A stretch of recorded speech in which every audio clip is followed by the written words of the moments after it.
This is import direct. I had my impulse up for trade or sale on pbnation, and this is the iron I took on a trade. Came with a crappy barrel, and I took the reg off one out because besides me showing the condition that this iron was in, we'll continue on the video with doing some other things to it. But basically took on as a project, and I just got bored with the impulse. The impulse is quite a bit greater marker than this. Minor scratch on front of the frame, and I was told this is pretty good condition, and I'm just gonna point out the minor things here and there because all my stuff that I send out is in much better condition what that you can normally find. And plus I had a video up of my impulse running up in before it even went up for trade on pbnation. But so far all my deals on any kind of trade, there's been issues. I don't know if you can see this on the trigger, but cracked. Crack again right there. Yeah, blemish, that's nothing. I guess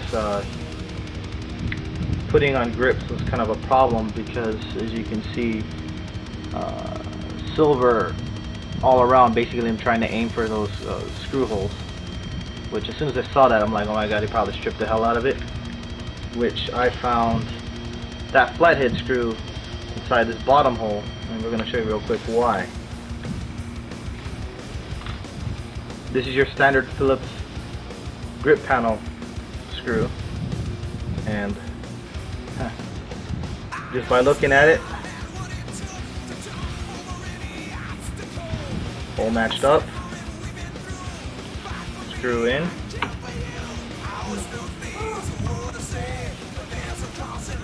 and look, it just won't stop spinning. It's stripped. Let me show you there's no tricks here. Pick the exact same screw out.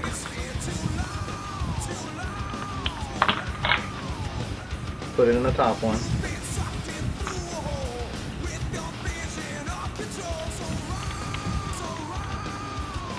Look, it stops, goes in just fine. If I go more, it'll strip. So you just basically just rushing putting the thing together, and pop it open. The first 3 threads on that bottom one are totally stripped out, so he just used a longer flathead one, and he totally denied it being stripped. As soon as I saw that flathead one in there, I knew it. See, you can kind of see, just goes. You can see my fingers. Half a turn. Well, line the threads up right, but in that top one, half a turn, it's in there. This can actually get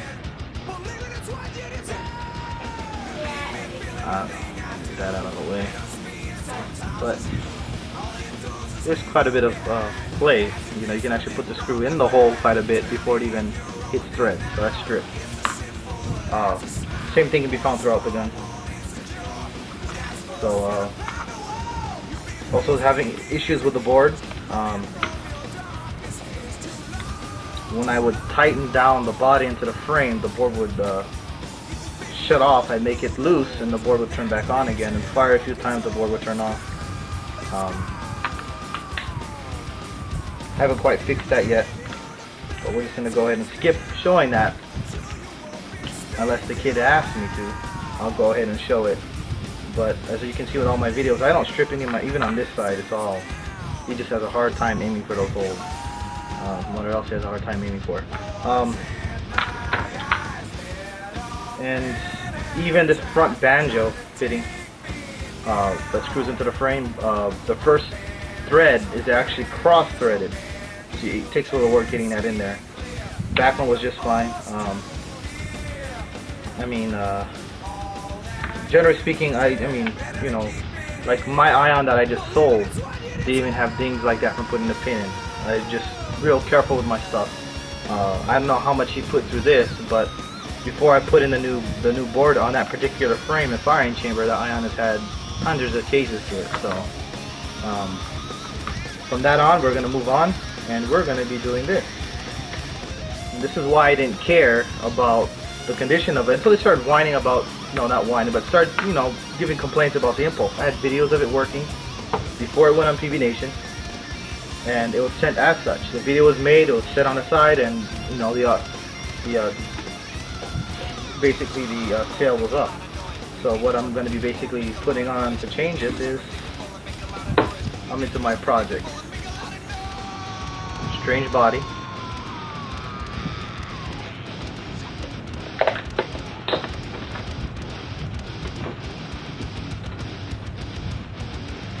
A new Designz frame to match. New Designz trigger. A red one will be coming in, but this is going to suffice for now. But the silver one will be just fine. L7 bolt. Firing can. New Designz firing can. And I'm still debating on going with this stock CP. I mean not stock, but the CP or this gloss. I'll probably stick with what's already on there. And just for the hell of it to match, I'll throw in a red reg. Pyro reg is actually more consistent, but I'm going for matching right now.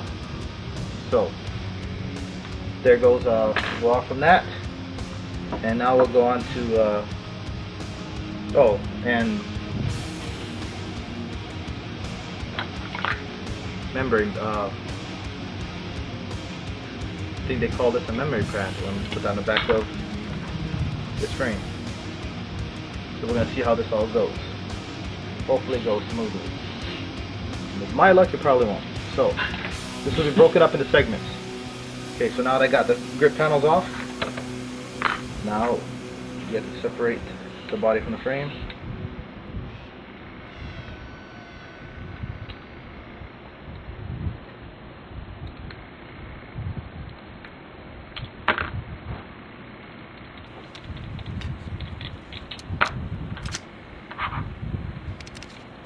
Takes a 14-shot clip. You expecting an army? And it helps when you have these Allen wrenches with a ball end.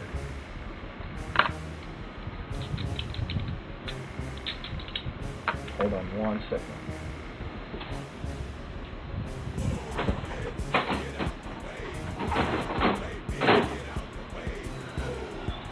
A little tray on the side for the parts. So you don't lose any screws. You got to remove this screw from the breech that holds the body also to the frame. Last screw. Push slightly up on the board. Tilt. And now you're gonna move this banjo fitting right here.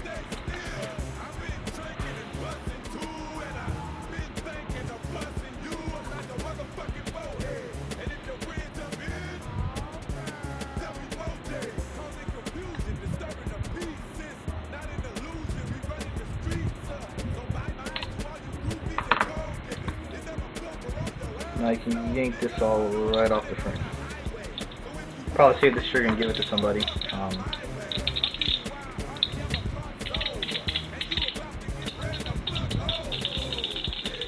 Actually, what's surprising about this particular trigger that was fairly cheap was there's a screw in there that you can actually adjust. So from this bottom adjustment is the angle of which this trigger is, you know, closer, more out. And that one, which not very many have, is actually like the magnet strength. Most of your typical triggers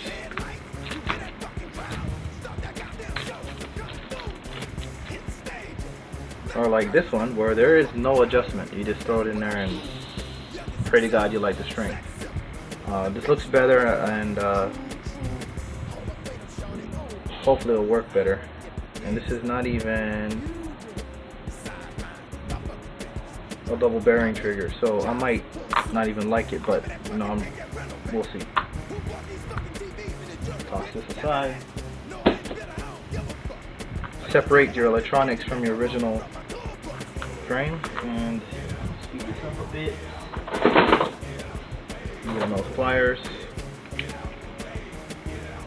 Take out the eyes, which that didn't fit. I'll use an O-ring pick.